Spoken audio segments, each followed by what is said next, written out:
Meu nome é Carlos Alberto Medeiros e este é mais um programa Cult em Resenha. Nosso tema de hoje é a diáspora africana, a partir da experiência de um senegalês que emigrou para o Brasil e que aqui teve a experiência de viver numa sociedade majoritariamente negra, porém cheia de problemas raciais, como o incidente que envolveu recentemente uma de suas filhas. Para quem não sabe o que aconteceu, essa semana foram divulgadas mensagens de um grupo de alunos do primeiro ano do ensino médio, e nessas mensagens tinha um conteúdo muito pesado e muito incisivo em relação a racismo. Era um conteúdo bem racista, conteúdo bem pesado, que foi divulgado nessas mensagens. E são alunos de 15 anos. Uma coisa, as mensagens já estão por aí na internet, quem quiser ver pode ir no perfil da Fricarte, no meu perfil, mas são mensagens muito pesadas. Que falavam, por exemplo, sobre comprar pessoas negras, quanto vale uma pessoa negra, a pessoa negra vale uma bala. Então, assim, são mensagens bem pesadas e algumas, infelizmente, direcionadas a mim. Então, foi uma situação que aconteceu esse final de semana. Racismo é crime. Ninguém nasce racista. Se aprende a ser racista. O racismo mata. Destrói vidas. O mal tem que ser cortado pela raiz. Racismo é crime. Racismo é crime. O mal tem que ser cortado pela raiz. Ninguém nasce racista. Se aprende a ser racista. Racismo é crime. Basta! O convidado de hoje é um senegalês que cursou engenharia no Brasil e acumulou uma grande experiência com a realidade brasileira, incluindo os problemas raciais envolvendo a si próprio e sua família. Vamos conversar com Mamour Ndiaye. Como foi essa experiência para você de a sua filha ser discriminada numa escola de ponta aqui do Rio de Janeiro? Para mim, isso não é novidade nenhuma, até porque aqui no Brasil basta você ser negro para ser condenado ou ser julgado. Então, eu desconheço algum negro brasileiro que não tenha ou que não anda sofrendo racismo o tempo todo, porque é como se fosse parte do sistema. Embora alguns neguem isso, né? Não, mas assim, na realidade, esse daí que eu não, se fosse para a comunidade negra, a única crítica que eu faria é a gente precisa desconsiderar essa gente. Não adianta conviver com algum tipo de gente que nega, outros acham vitimismo, porque na realidade é uma maneira sempre de desencorajar a nossa luta, é de nos deixar fracos e divididos. Mas, ao meu modo de ver, o que está acontecendo gente, a nossa única culpa é a nossa falta de organização nesse assunto. Eu, ao meu modo de ver, na escola da minha filha, por exemplo, não foi a primeira vez, não foi a segunda vez, não foi a terceira vez. Eu sempre fui na escola, não para discutir o desempenho acadêmico dela, mas sempre para ter um embate racial lá. Ou seja, esse caso de ser discriminada sempre aconteceu. Só que, como ela tinha ela do meu lado, ela ainda era, digamos, menor, então, tudo bem, tinha impacto, chegava em casa chorando. Mas quando ela realmente cresceu um pouquinho, entrou para o ensino médio, tanto é que está no primeiro ano do ensino médio, bastou entrar lá e começar a dar os resultados melhores que muitos deles, e aí muita gente não aguentou e partiu para a agressão, que virou racismo, que virou injúria, que virou todo esse pacote completo que todo preto brasileiro está acostumado. Ou seja, mas o que originou esse incidente foi uma espécie de vingança contra o bom desempenho dela. Esse incidente, na realidade, como eu falei, isso não começou agora, começou bem atrás. Eu ia na escola muitas vezes, só que eu percebi ela nos últimos meses, minha filha, meio tensa, meio agressiva, às vezes se escondia para falar comigo, a conversa entre mim não funcionava muito bem, porque ela queria me poupar, porque ela sabe a minha força, ela sabe que quando eu pego para lutar, eu vou até o fim, porque o meu passado no Brasil aqui, a minha história, a minha trajetória é feito de lutas. Eu tive sempre contato com o racismo, mas as pessoas que me conhecem sabem que para chegar perto de mim, ser racista tem que pensar 2 vezes, porque eu construí isso. Só que a minha grande infelicidade, talvez, nessa história toda, a minha grande autocrítica pessoal é que eu estava lutando para proteger minha filha, para ela não passar por tudo isso que eu passei. Eu comi no Brasil o pão que o diabo amassou quando se trata dessas questões raciais. Mas, muito pelo contrário, na realidade, eu descobri nela que eu ganhei uma aliada de luta contra, contra o racismo.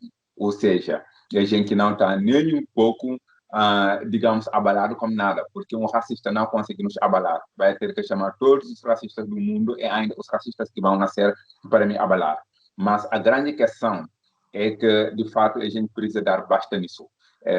A gente precisa, nós como comunidade africana da diaspora, para mim é africano, todo ser que nasceu ou deveria nascer na África, para que a gente junto acabar com o racismo, porque não pode continuar do jeito que está. Você disse que houve outros incidentes anteriormente na mesma escola, que você se queixou e eles não fizeram nada?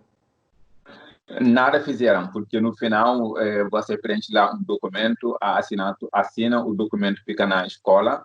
Isso tem a ver com, primeiro, o total preparo da escola para lidar com as questões raciais, porque é uma escola, assim como a maioria, não está nem um pouco se importando com essas questões raciais. São escolas, parece que o errado somos nós que estamos lá. Eu sempre tive diálogos abertos, eu tenho amigos lá, a diretora tem um canal aberto nela, sempre conversei com ela, não tinha nenhum problema. Mas o que eu percebi na questão racial, a escola realmente deixou muito a desejar nesse quesito. Mais do que considerar esse problema desimportante, parece que essas instituições, como a escola, consideram que isso é algo desagradável, algo perturbador, algo que é melhor não mexer, melhor deixar como está. Concorda comigo? Na realidade, o senhor sabe, né, que existe aquele ditado que a melhor maneira de esconder a sua doença é não ir ao médico, né? A melhor maneira de a gente não falar, de dizer que o racismo não existe é não falar sobre o racismo em si.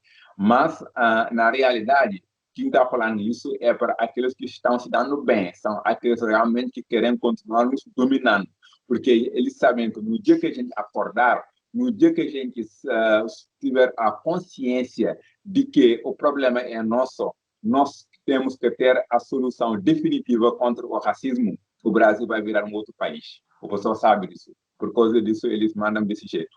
Como é que foi essa sua passagem da África, do Senegal especificamente, para o Brasil? Como é que foi a sua formação e como é que você chegou aqui? Sim, na realidade, como eu falei, eu sempre fui movido ao estudar, porque lá na minha cidade natal, que também tem meu sobrenome, a primeira escola, a sala de aula, foi construída por meu pai no próprio bolso. Isso foi em 1950, antes do fim da colonização, porque o meu pai sempre teve compromisso com o saber, com o conhecimento, porque meu pai nos educou. Todos os meus irmãos tiveram doutorado, e a gente nunca teve medo também de desafios.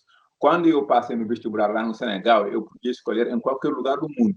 Eu escolhi o Brasil por entender que o Brasil é um país em desenvolvimento que tem a realidade econômica parecida e similar à maioria dos países africanos, incluindo o Senegal. E, ao mesmo tempo, aí, se eu vier para cá estudar, eu poderia, pelo menos, voltar a aplicar meu conhecimento e trabalhar efetivamente no quesito transferência de tecnologia. Porque o Brasil é um país gigante pela natureza, o Brasil é um país, digamos, abençoado. De fato, nesse quesito de Brasil ser um país gigante, cria desafios tecnológicos muito grandes. Ou seja, não basta você ser bom, você tem que saber domar a natureza brasileira. Por causa disso, a ciência aqui, as engenharias aqui no Brasil costumam ser muito boas. Então, por causa disso, eu escolhi o Brasil. É claro, quando eu saí do Senegal, eu sabia que o Brasil ele é um lugar que tinha a maior comunidade preta fora da África. Eu ia me dizer que quando for no Brasil não vai ter nenhum problema, que eu ia me sentir em casa. Na sua chegada aqui, você verificou que essa sua expectativa em relação à acolhida que você teria aqui no Brasil não se confirmou, não é? Sim, quando eu cheguei no Brasil, eu encontrei realmente o Brasil de contrastes, porque eu até tenho uma história que eu gosto muito de contar, porque afinal, eu no primeiro dia que eu fui comprar pão, eu esqueci como se falar, deu branco, porque afinal eu não falava nenhuma palavra em português, eu só falava obrigada, que eu aprendi na aeromoça, que falava inglês e repetia. Mas, enfim, quando eu fui no segundo dia para comprar pão, o cara que me vendeu pão estava com um dicionário bem novo em folha, um dicionário que ele comprou só para se comunicar comigo. Naquele momento, o pão custava 5 centavos. Eu tive contato com esse Brasil generoso, sim. Só que, quando eu fui para a sala de aula, entrei lá, e aí eu percebi que eu era o único negro da minha turma, o único preto africano, veio lá da África para ser o único preto da turma. Aí eu comecei, claro, a dizer que, nossa, aí a primeiro sempre, os pretos são preguiçosos, não estudam, etc. E tudo mais. Aí que eu comecei a cair na real, porque eu acho que estudar conhecimento, todo mundo quer. Todo mundo quer estudar. Agora, como você vai conseguir estudar se você não consegue praticamente oportunidade para isso? Porque estudar precisa de muitos mecanismos que, na realidade, infelizmente, a população preta aqui não tem. Então, por causa disso, isso para mim foi o maior de todos os choques. Mas você, de qualquer maneira, prosseguiu nos estudos? Você fez mestrado, doutorado? Sim, porque afinal, como eu falei, eu tenho uma família. Nosso único resultado para honrar nosso pai era estudar, porque papai gostaria que a gente estudasse. Então, a única maneira de honrar ele é a gente estudar. Então, por causa disso, eu estudei como meu irmão. Tenho um irmão aqui que é professor na COP, o FRJ, e aí eu também resolvi, enfim, fazer mestrado e doutorado, porque afinal, acredito que hoje em dia a única maneira que temos para mudar as coisas que estão acontecendo no nosso continente é através de conhecimento, através de tecnologia e através de transferência de tecnologia. E da criação de laços de solidariedade entre os irmãos. Sim, porque na realidade isso é um erro que a África cometeu, porque todo mundo fala repetindo, mas o pessoal aqui jamais sempre acha que a África não tem nada a ver com tudo que aconteceu, mas tem sim. A verdade tem que ser dita. Para mim, depois da colonização, quando a África ganhou sua independência, a África sabe que nós somos o primeiro continente do mundo que tem mais dos seus filhos fora da África. O que eu quero dizer hoje? Hoje é africano, todo mundo que nasceu ou deveria nascer na África. A verdade é isso. Na realidade, a África sabe que nós temos a primeira comunidade preta fora da África. Na minha percepção, é africano, todo ser que nasceu ou deveria nascer na África. Então, após as independências, no mínimo, a África deveria ir atrás de seus filhos em todo lugar do mundo. Chamar de volta, quando eu estou dizendo chamar de volta, não estou falando a volta física, mas pelo menos para o cidadão brasileiro saiba que tem laços na África e que a qualquer momento ele poderia fazer uma conexão que seja econômica, que seja laço cultural, que seja qualquer tipo de troca com a África, que seja mesmo aquela coisa que a gente gostaria, pelo menos que todo brasileiro possa ter passaporte africano para circular livremente em qualquer lugar em todos os países africanos. Então, ter um passaporte africano, isso para mim é uma obrigação para o continente tentar pelo menos reparar, porque aquilo que aconteceu na escravidão, a gente tem parcela de culpa sim, porque a gente não se organizou. Porque todo o sistema que te pegou sem você se organizar, acho que é isso que é o grande problema para a gente voltar a estabelecer os laços. Por que isso não aconteceu? Porque logo após a colonização, nós tínhamos na África aquilo que nós chamamos de realmente o panafricanismo, que são pessoas muito interessadas e muito ligadas com a integração africana. Mas todos eles foram mortos, ou moralmente, ou intelectualmente, ou fisicamente. E aí depois entrou os neocolonialistas, que estão governando o continente até hoje. Então, por causa disso, esses neocolonialistas vivem a mão da Europa. Por causa disso, a África vive sufocada como a Europa. Mas a comunidade brasileira, se organizar, eu, ao meu modo de ver, poderia dar uma lição para a mamãe África. Dizer que, olha, aqui no Brasil, a gente sofre, sim. A gente praticamente é a maioria da população, mas não temos acesso a nada. Mas podemos dar basta nisso. Basta a gente ter uma velocidade inicial. Melhorou, há de reconhecer que melhorou sim, porque nos últimos anos, o sentimento que eu tenho é que, pelo menos, nossos movimentos estão tentando fazer alguma coisa. Nós vamos fazer agora um breve intervalo e voltaremos em seguida, dando prosseguimento a essa nossa agradável e rica conversa.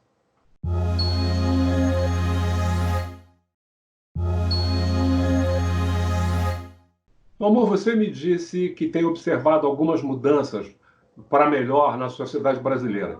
Por exemplo, no âmbito universitário.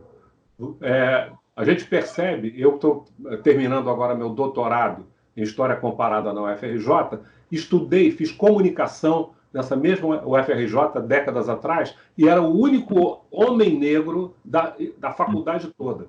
E hoje, lá no doutorado, no IFIX, UFRJ, eu tenho a satisfação de ver dezenas de jovens e não tão jovens negros, muitos com seus cabelos afro, com roupas africanizadas, que mostram o valor que eles dão à ancestralidade. Como é que você vê essas mudanças? Isso propiciado, eu devo acrescentar, pelas políticas de ação afirmativa, pelas políticas de cotas. Sim, sem dúvida. As cotas, eu lutei muito, eu apoiei, como eu falei, eu gostaria de ter mais amigos e mais colegas negros na época, que poderiam, pelo menos, brincar comigo e, pelo menos, comparar, ter o tato para eu ver, nossa, porque existem algumas coisas que nunca vão se apagar. Porque você pode ficar 600, 700 anos fora da África, mas quando você vê alguém, você consegue ver que, nossa, na África a gente faz isso. Isso daí é o sangue africano, é muito forte. A gente consegue isso sim. As mudanças que eu queria dizer, primeiramente, sem dúvida, as cotas contribuíram, a gente está tendo mais acesso à universidade. Assim, claro, eu, como professor que leciono ciência exata, eu gostaria de ter mais alunos pretos na minha sala de aula, porque no mundo da engenharia, o acesso ainda não é tão favorável como eu gostaria de ser. É o primeiro ponto. O segundo ponto, para mim, que é o ponto fundamental, que eu adorei demais, é que, primeiro, aqui no Brasil, você costuma encontrar professores, historiadores, doutores em História da África, mas nunca foram para a África.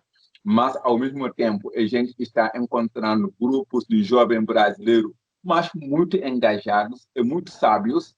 Eu que sou da África, eu aprendo como essas jovens, a maioria composta de mulher. Isso me deixa com uma segurança de dizer que, nossa, agora a semente está plantada. Porque hoje, se você encontrar uma jovem mulher de 30 anos que domina a história da África como pouco, fala o tempo todo sobre África, isso me reconforta. Mas, ao mesmo tempo, nas grandes universidades, você encontra pessoas que têm dinheiro, têm bagagem, têm tudo, mas eles, na realidade, ensinam a África da imaginação. O que eu quis dizer nisso é que muitas vezes você vê em várias universidades e centros de pesquisa a história da África é sequestrada por gente que não tem nada a ver com a África. Por causa disso, que você vai no livro escolar da minha filha, você vai encontrar, na realidade, uma criança de 8 anos, o primeiro contato que ela vai receber com a história da África é um barco negreiro. Então, o colega dela, o que ela vai ver, nossa, todo preto brasileiro que eu estou vendo circulando por aí, veio no Brasil desse jeito. Então, o que vai acontecer? Esse colega que na época tinha 7, 8 anos, agora virou adolescente, a primeira coisa que ele tentou fazer é vender minha filha no Mercado Livre. Simples assim.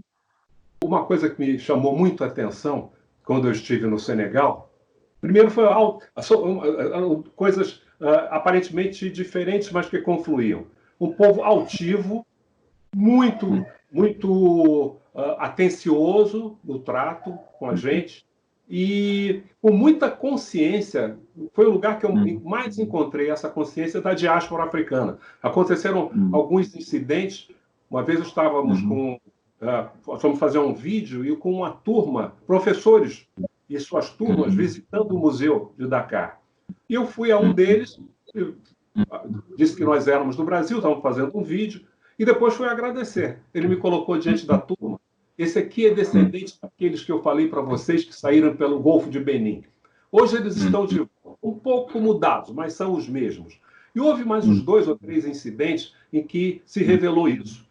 Quer dizer, existe essa conexão muito forte. Mas uma coisa que falta, e aparece muito na sua fala com respeito à sua filha, ao entrar na escola, falta o conhecimento aqui da história da África. Os brasileiros imaginam, com esse contato, como foi o da sua filha, como foi o meu, precisava de mão de obra para a lavoura de cana-de-açúcar e foram trazer escravos da África. Isso significa que os africanos estavam lá esperando para serem trazidos como escravos. Não tinham desenvolvido as grandes civilizações, o Reino de Gana, o Império de Songhai, de Mali. Porque, na realidade, Medeiros, o que aconteceu de verdade é que a colonização, na realidade, é muito forte, tanto na África como aqui no Brasil. No Senegal, a gente teve um pouquinho de chance, porque nós tivemos um Cheikh Anta Diop. O Cheikh Anta Diop, que realmente nos ensinou a fazer de frente com o europeu, pelo menos em termos intelectuais. Se a gente tem governos que praticamente pegam tudo e entregam para a Europa, da questão de filosofia e ciência, a gente ganhou a nossa independência com Cheikh Anta Diop. Isso que é a pura verdade. Em segundo lugar, o que eu percebi, o mundo sempre está preocupado em aniquilar a África, em falar mal da África, quando nós somos terra de doenças, de todas as malarias, de todos os coronavírus que ainda Deus vai criar. Então, o que naturalmente o brasileiro vai pensar? Puxa, eu não vou me interessar para a África porque aquilo lá não presta, não tem nada. Então, é um continente miserável. Então, isso foi uma construção europeia. E, lamentavelmente, alguns historiadores brasileiros ensinam a África na ótica europeia. Isso que é o problema do Brasil. Então, quando um jovem hoje se levanta para dizer que agora eu vou pesquisar nos livros corretos, e esse movimento está acontecendo muito aqui no Brasil, aí sim que você percebe que é isso que me dá esperança. Aquilo que aconteceu na escola da minha filha está acontecendo em todos os lugares. Por que eu resolvi bater de frente? Porque quando a escola fez isso, há 5 anos atrás, eu alertei que, olha, pessoal, está errado. Isso está errado, mas não me ouviram. Tudo bem, eu posso dizer que até a escola não tem tanto culpa assim. Quem tem culpa somos nós aqui, que estamos já lá em cima e não estamos fazendo nada. Por que eu estou dizendo isso? Porque aqui no Brasil, em cada universidade, em cada centro de pesquisa, tem alguém estudando África. Tem alguém que tem alguma coisa ligada para a África. Mas a gente não consegue se juntar para termos livros didáticos que nossa criançada, nossa meninada, possa utilizar. Por que não criar um selo África nos livros didáticos? Isso tem mudado um pouco a partir da Lei 10.639, que inclui nos currículos escolares a história e a cultura da África, mas encontra muita resistência. Eu me lembro que alguns anos atrás eu fiquei muito favoravelmente surpreso.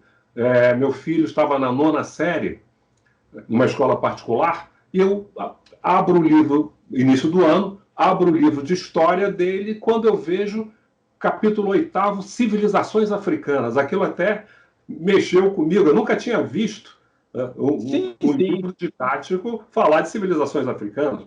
E eram umas 10 páginas que focalizavam as civilizações do norte, do sul, do centro da África, de uma forma ainda um pouco superficial, mas que já dava uma ideia de que havia ali algo importante. Sim, por causa disso, aí que mora o perigo. Essa lei de você obrigar a ensinar a África, algumas escolas realmente estão fazendo esforço enorme, tanto é que eu mesmo já saí de palestra para vários lugares do Rio de Janeiro sobre história da África, sobre a cultura africana, sobre a ciência africana, etc. Mas, ao mesmo tempo, existem algumas escolas que pegaram esse gatilho para perpetuar a dominação sobre o continente, para perpetuar que, de fato, vocês africanos vieram para cá desse jeito. Lamentavelmente, uma delas é a escola da minha filha. Só que eles não sabiam que eles estavam lidando com alguém que praticamente é de lá, está muito ligado, absolutamente disposto a acabar com isso. A verdade é isso. Então, por causa disso, a obrigatória da lei para a gente estudar África, todos nós temos que bater palma. Isso é a luta, é a conquista de muita gente, assim como as cotas que a gente tem que bater, porque também aqui no Brasil, quando você pega esses movimentos negros, muitas vezes esses movimentos são sempre criticados, mas eles não têm acesso a nenhum canal para poder se defender, para poder mostrar suas ideias. Mas tudo isso, para mim, eu sempre falei, eu prefiro alguém que luta, tentar fazer alguma coisa, do que alguém que não faz nada. Então, aí, a gente tem que glorificar essas coisas. Eu descobri, quando eu cheguei no Brasil, que o brasileiro trabalhava na época da escravidão para comprar a liberdade do seu irmão africano escravizado. Aqui no Brasil. Mas por que os livros didáticos não enaltecem essa história? Para dizer justamente, está vendo, minha gente, a gente era tão organizado que a gente era capaz de trabalhar para comprar a liberdade do meu irmão. Hoje, se eu contar isso para minha filha, você pode ter certeza que quando ela encontra o irmão preto brasileiro dela, vai amar ele. Então, isso é uma forma de fazer para o nosso povo se levantar a autoestima, é saber que a gente até pode se divergir nas lutas, na forma de lutar, mas o objetivo é um só, é a emancipação do povo preto em todos os lugares do mundo. Você mencionou uma coisa muito importante, porque aquela que é considerada a primeira organização de movimento negro no Brasil é a Sociedade Protetora dos Desvalidos, fundada lá na Bahia nas primeiras décadas do século XIX, com o objetivo de comprar exatamente a alforria, a liberdade de seus irmãos negros.